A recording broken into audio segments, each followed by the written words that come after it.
Saya mau tanya, seorang perempuan saat itu masih berstatus istri orang.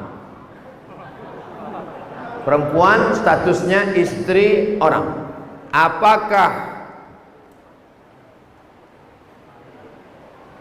Apakah tindakan saya lakukan salah ketika saya menceraikan suami saya setelah mengetahui bahwa dia seorang LGBT?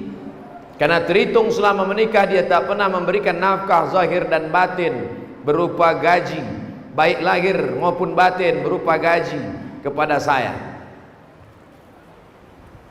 Boleh jadi dia menikah dulu karena ingin taubat berhenti dari LGBT.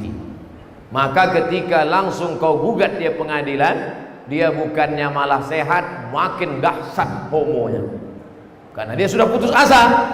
Oleh sebab itu laki-laki yang tidak memberikan nafkah pada istrinya, nama penyakitnya inin, impotensi ataupun tak berselera kepada perempuan, maka dia diberikan masa namanya al-uyub al-musawwahah, penyakit-penyakit yang membolehkan perempuan menuntut cerai, berobat selama setahun, baik karena maaf impoten maupun karena kelainan seksual atau karena jatuh lalu uratnya putus, maka dia diberi kesempatan berobat selama setahun.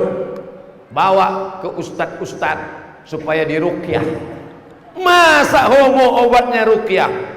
Kisah nyata yang cerita ke saya Ustadz Saifullah, Ustadz ruqyah. Ternyata ada homo setelah diruqyah sehat.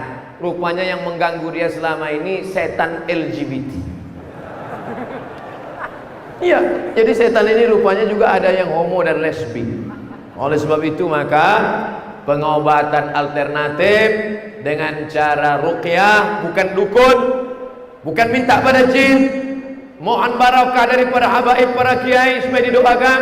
Bismillahirrahmanirrahim, bismillahirwafi, bismillahirkafi, bismillahirmuafi, bismillahilladzi la yadurru ma'asmihi syai'un fil ardi wala fis sama. Tak tahu tak dari mulut yang mana doa itu dikabulkan. Selama setahun itu kau sabar-sabarlah wahai perempuan. Tapi setelah setahun tak juga sembuh, sekarang kau punya hak.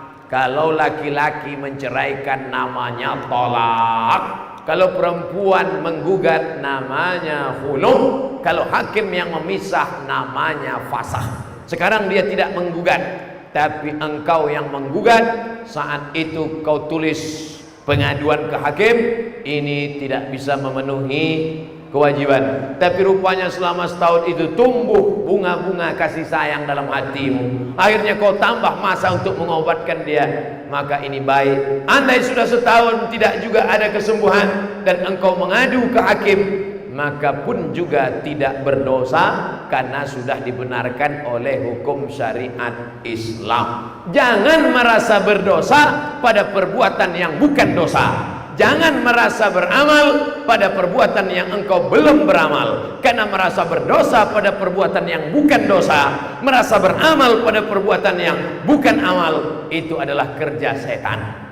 Hati-hati, setan berbisik pada orang yang jahil padahal sudah benar, tapi dibuatnya engkau merasa bersalah, merasa berputus asa. Kerja setan memang mengajak orang untuk putus asa dari rahmat Allah Subhanahu wa ta'ala.